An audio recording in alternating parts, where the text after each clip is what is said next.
नमस्कार दोस्तों, स्वागत है आपका मेरे YouTube चैनल K7H ज्ञान में। आज की हमारी कहानी है श्रवण कुमार की श्रवण कुमार कथा। कहानी को सुनने से पहले अगर आप मेरे चैनल पर नए हैं तो चैनल को सब्सक्राइब जरूर कर दें और वीडियो को लाइक शेयर करना ना भूलें। तो आइए कहानी शुरू करते हैं। पौराणिक युग में शांतनु नामक एक सिद्ध साधु थे। इनकी पत्नी भी एक सिद्ध धर्म परायण नारी थी।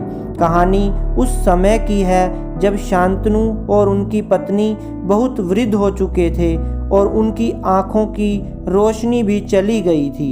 इन दोनों का एक पुत्र था जिसका नाम था श्रवण कुमार। श्रवण कुमार बहुत ही सरल स्वभाव का व्यक्ति था। माता पिता के लिए उसके मन में बहुत प्रेम एवं श्रद्धा थी। वो दिन रात अपने माता पिता की सेवा करता था, अपने माता पिता का बच्चों की तरह लालन पालन करता था। उसके माता पिता भी स्वयं को गौरवशाली महसूस करते थे और अपने पुत्र को दिन रात हजारों दुआएं देते थे। कई बार दोनों एक दूसरे से कहते कि हम कितने धन्य हैं कि हमें श्रवण जैसा मातृ भक्त पुत्र मिला है, जिसने स्वयं के बारे में ना सोचकर अपना पूरा जीवन वृद्ध नेत्रहीन माता पिता की सेवा में लगा दिया। इसकी जगह कोई अन्य होता तो विवाह के बाद केवल स्वयं का हित सोचता और बूढ़े नेत्रहीन माता पिता को कहीं छोड़ आता और खुशी से अपना जीवन व्यापन करता। जब ये बात श्रवण ने सुनी तो उसने माता पिता से कहा कि मैं कुछ भी भिन्न नहीं कर रहा हूँ, यह मेरा कर्तव्य है। जब मैं छोटा था तब आपने मुझे इससे भी ज़्यादा अच्छा जीवन दिया और अब मुझे यह सौभाग्य प्राप्त हुआ है कि मैं आपकी सेवा करूं। आप दोनों जो भी इच्छा रखते हैं मुझसे कहें, मैं उन्हें अवश्य पूरा करूंगा।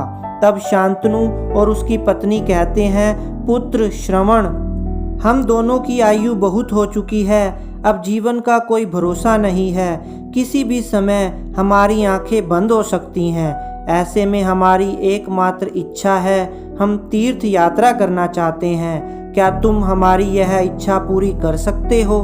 श्रवण कुमार अपने माता पिता के चरणों को पकड़कर अत्यंत प्रसन्नता के साथ कहता है, हाँ पिताश्री, यह तो मेरे लिए परम सौभाग्य की बात होगी कि मैं आप दोनों की इच्छा पूरी करूं। श्रवण अपने माता पिता को तीर्थ करवाने हेतु एक कावड़ तैयार करता है, जिसमें एक तरफ शांतनु एवं दूसरी तरफ उनकी पत्नी बैठती हैं और कावड़ के डंडे को अपने कंधे पे लादकर यात्रा शुरू करता है। उसके हृदय में माता पिता के प्रति इतना स्नेह है कि उसे उस कावड़ का लेश मात्र भी भार नहीं लगता।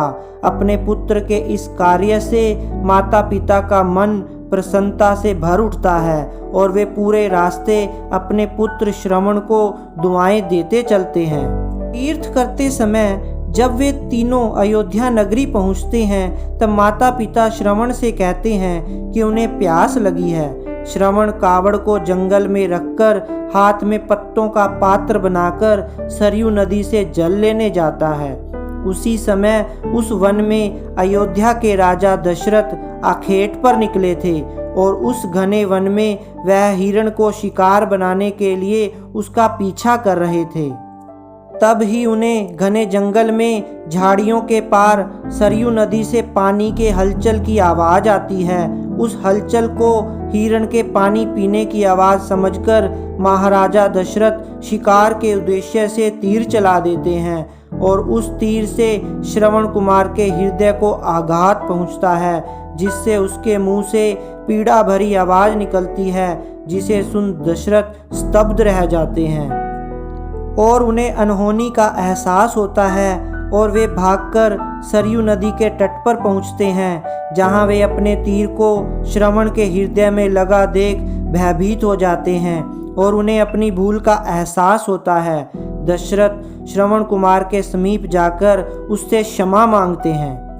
तब अंतिम सांस लेता श्रवण कुमार महाराज दशरथ को अपने वृद्ध नेत्रहीन माता पिता के बारे में बताता है और कहता है कि वे प्यासे हैं, उन्हें जाकर पानी पिला दो और उसके बाद उन्हें मेरे बारे में कहना। और इतना कहकर श्रवण कुमार मृत्यु को प्राप्त हो जाता है।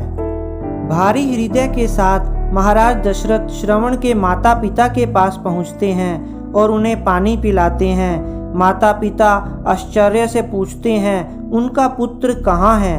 वे भले ही नेत्रहीन हों, पर वे दोनों अपने पुत्र को आहट से ही समझ लेते थे। माता पिता के प्रश्नों को सुन महाराज दशरथ उनके चरणों में गिर जाते हैं और बीती घटना को विस्तार से कहते हैं। पुत्र की मृत्यु की खबर सुनकर माता पिता रोने लगते हैं और दशरथ से उन्हें अपने पुत्र के पास ले जाने को कहते हैं। महाराज दशरथ कावड़ उठाकर दोनों माता पिता को श्रवण के शरीर के पास ले जाते हैं। माता पिता बहुत जोर जोर से विलाप करने लगते हैं। उनके विलाप को देख महाराज दशरथ को अत्यंत ग्लानि का आभास होता है और वे अपनी करनी की क्षमा याचना करते हैं। लेकिन दुखी पिता शांतनु महाराज दशरथ को श्राप देते हैं कि जिस तरह मैं शांतनु पुत्र वियोग में मरूंगा, उसी प्रकार तुम भी पुत्र वियोग में मरोगे। इतना कहकर दोनों माता पिता अपने शरीर को त्याग मृत्यु को प्राप्त हो जाते हैं। महाराज दशरथ श्राप मिलने से अत्यंत व्याकुल हो जाते हैं और कई वर्षों बाद जब उनके पुत्र राम का राज्याभिषेक होता है, तब माता कैकेयी के वचन के कारण राम, सीता और लक्ष्मण को 14 वर्षों का वनवास स्वीकार करना पड़ता है। और इस तरह महाराजा दशरथ की मृत्यु भी पुत्र वियोग में होती है। अपने अंतिम दिनों में उन्हें शांतनु के कहे शब्द याद आते हैं और वे राम के वियोग में अपना शरीर त्याग देते हैं। इस कहानी से हमें यह शिक्षा मिलती है कि बिना लक्ष्य को देखे उसे भेदना कई बार आपको गलती का पात्र बना देता है और आप ना चाहते हुए भी दूसरों के दुख का कारण बन जाते हैं। यह थी श्रवण कुमार की कहानी।